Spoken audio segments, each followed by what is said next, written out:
Sam had always believed that as long as she lived quietly, no storm would dare to find her again. She was a single mother, working 2 jobs just to keep food on the table for her young son, Nam. Life wasn't kind, but at least it was steady, or so she thought, until the morning her world shattered with a single knock on the door.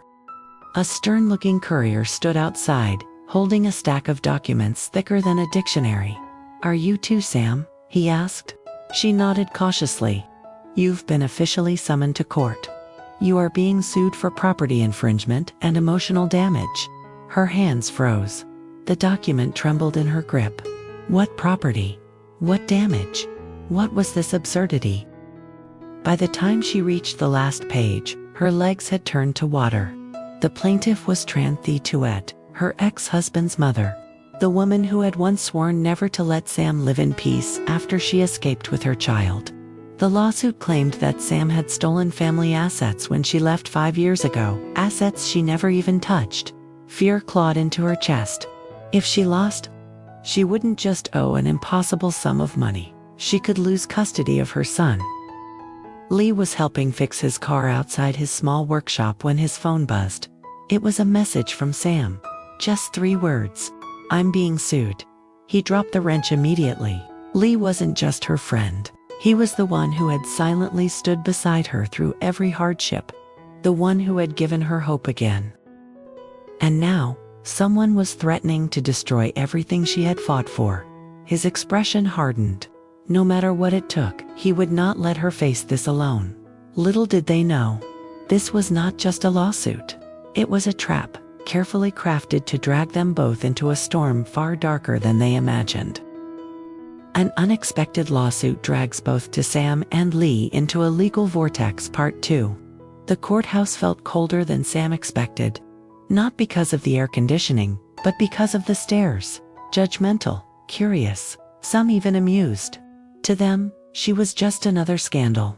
A single mother dragged to court by her ex-husband's family. Sam held tightly onto the straps of her worn handbag, trying not to crumble.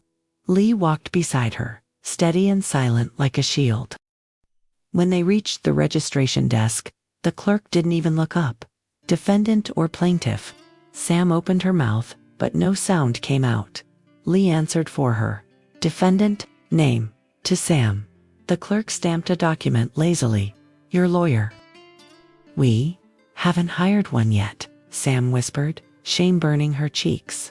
The clerk finally looked up with a smirk. Then you might as well surrender now. Plaintiffs like these don't lose. Lee's jaw tightened. He forced out a polite smile. Then we'll be the first exception. Inside the courtroom, Ly Tu Diem sat confidently with her legal team. Dressed in expensive silk, she didn't look like a grieving mother. She looked like a queen prepared for execution. Her eyes sharpened when she saw Sam. So, she said loudly, ensuring everyone could hear, you finally showed up. I thought you would run like last time.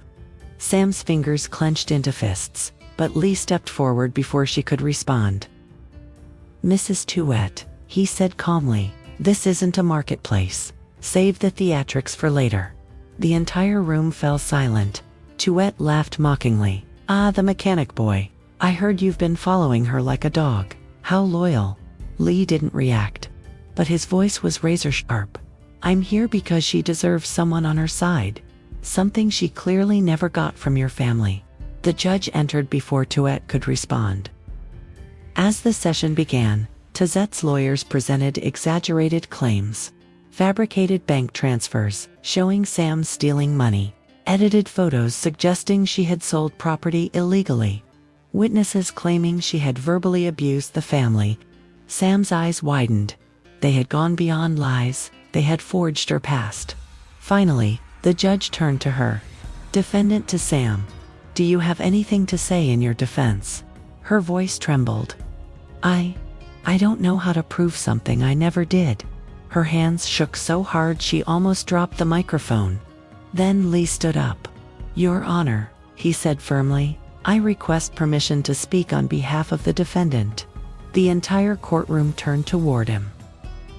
For the first time since this nightmare began, Tu Diem's confident smile faltered. because she knew one thing: Ly wasn't just defending Sam.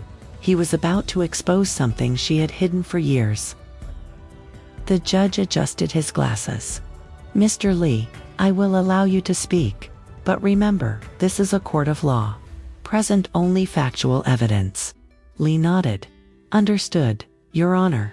He placed a worn folder on the table, not thick, not impressive, but the way he kept his hand on it made everyone lean forward. "Before I reveal what's inside," Ly said clearly, "I have one question for the plaintiff, Tran Thi Tuet." Tuet crossed her arms smugly. "Proceed." Ly looked her straight in the eye. "On the night of May 12, 11 years ago, do you remember who signed the admission form at District Hospital when your daughter, Tran Bik, was hospitalized after being beaten by her husband?" The room froze. Tuet's confident smile vanished. Her tongue stumbled. "What? That has nothing to do with this lawsuit." But Ly continued mercilessly. "I'll remind you, it wasn't you. It wasn't your son-in-law. It was to Sam." A whisper rushed through the courtroom. Even the judge leaned forward slightly. Ly opened the folder. Inside, original hospital documents, yellowed with time, but clearly stamped. He held them up. Exhibit A, signed by to Sam, covering all expenses for Bik. Gasps. He pulled out another. Exhibit B, a written statement by Bik herself, admitting she had been beaten for months, that she ran to Sam for safety, that Sam hid her, fed her, and begged her to leave the abusive marriage. The judge motioned for the bailiff to collect the papers. Tuet slammed her hand on the table. "This is irrelevant. My daughter made mistakes, but that doesn't erase what this woman did later." Ly's voice thundered louder than any judge's gavel. "To Sam isn't a criminal. She is a protector. Even when she herself was abandoned by society, she still protected others." Silence, heavy, uncomfortable. Then, unexpectedly, someone at the back stood up. A woman in a faded coat, pale, thin eyes trembling. It was Tran Bik. Her voice was hoarse, but steady. "I request to speak." The judge hesitated, then nodded. All eyes turned to her as she walked forward slowly. She didn't look at the judge. She walked straight toward Sam. Tears fell from her eyes before she opened her mouth. "Sam," her voice cracked, "I am here to confess." Bik's knees nearly buckled as she faced the courtroom. She didn't look like a plaintiff's witness. She looked like someone standing at her own execution. Her voice trembled. "Your Honor, I am the reason this lawsuit exists." Tuet's eyes widened. "Bik, sit down. Don't say a word without your lawyer's permission." But Bik didn't move. For the first time, she didn't obey her mother. She continued, louder this time. "This entire lawsuit, the claims against Sam, the accusations of theft, fraud, harassment, they were never her doing. They were mine." Gasps filled the room. Sam shook her head in disbelief. "Bik, what are you saying? You didn't." Bik looked at her with shame. "I did. I forged your signature. I used your ID card. I withdrew money in your name. I sold our old family motorbike and made it look like you did." Tuet slammed her hand on the bench. "Silence. You have no idea what you're admitting to." But Bik didn't stop. She turned toward the judge. "I was drowning. My ex-husband's debts. The hospital bills. I kept going to my mother for help, but she kept saying one thing: ask Sam. She owes us." Tuet's face went pale. Bik's voice cracked into a sob. "And when Sam said she had nothing left to give, my mother said," she pointed straight at Tuet, "if she won't pay, make her pay." The courtroom fell into stunned silence. The judge leaned forward. "Mrs. Tuet," he said sternly, "do you wish to respond?" But Tuet's lips trembled. She said nothing. Bik turned toward Sam. Tears streamed down her face. "You saved me once. You sheltered me when I was broken, and I repaid you with betrayal." She dropped to her knees. "Sam, I don't ask for forgiveness, but I refuse to let you suffer for my sins. The only criminal here is me." Sam's breath hitched. She covered her mouth, overwhelmed. Ly stepped forward, placing a steadying hand on Sam's shoulder. but his eyes never left Tuet. For the first time, the judge's voice softened. This changes everything. The court will adjourn for immediate review. Bam, the gavel struck. But just as everyone expected the storm to calm, Tuet stood up, not in defeat, but in fury. Her voice shook the entire courtroom. If Bic insists on throwing herself into prison, then fine. But don't think I'll go down alone. She pointed at Ly. And you, boy, you think you've won. You have no idea what she's hiding. Her finger swung toward Sam. Her tone turned venomous. Ask her about the night before Bic was beaten. Ask her who she called. Ask her what deal she made. The room froze again. Even Bic looked stunned. Sam's face went white. Ly glanced at her concerned. Sam, what is she talking about? Sam's lips parted. But no words came out. Because Tuet wasn't lying. There was something Sam had never confessed. Something that could change everything. In life, justice is not always decided in courtrooms. Sometimes, it is tested in the quiet corners of our conscience. The lawsuit against Sam was more than a legal battle. It was a mirror held up to society. It exposed how easy it is for people to judge without knowing, to condemn without understanding, and to attack the very person who once protected them. But the truth always finds a way to speak, even when spoken through trembling lips. Bic's confession was not just an admission of guilt.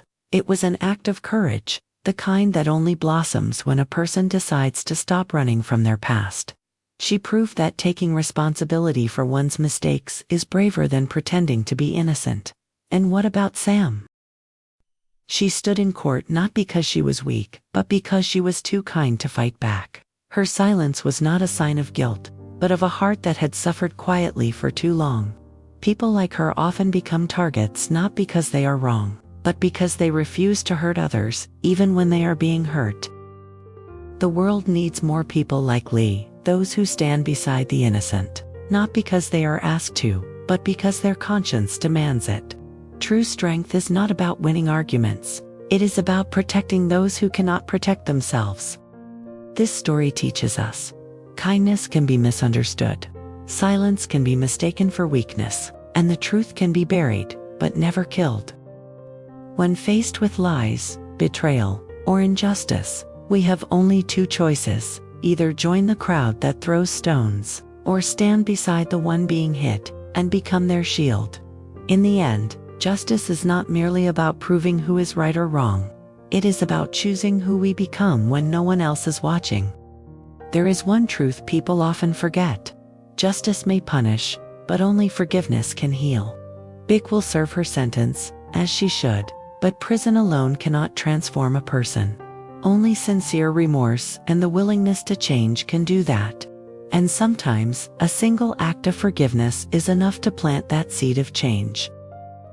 Sam could have turned away. She could have said, "You hurt me. Now suffer alone." But instead, she chose compassion over vengeance. Some may call her naive, but in reality, it takes far more courage to forgive than to hate. Hatred is easy, it burns quickly and loudly. Forgiveness is quiet, but it endures like a steady flame in the dark. This story reminds us of three powerful lessons. People are not born good or evil, they are shaped by choices, and every day gives us a chance to choose better than yesterday. Helping others does not make us weak, it reveals the strength of our heart. True justice is not when the guilty are punished, but when the guilty are inspired to become better. One day, when Bic walks out of that prison, she will step into a world that once rejected her. Will people judge her by her past, or welcome the person she is trying to become? That answer depends on us, on how we choose to treat those who stumble.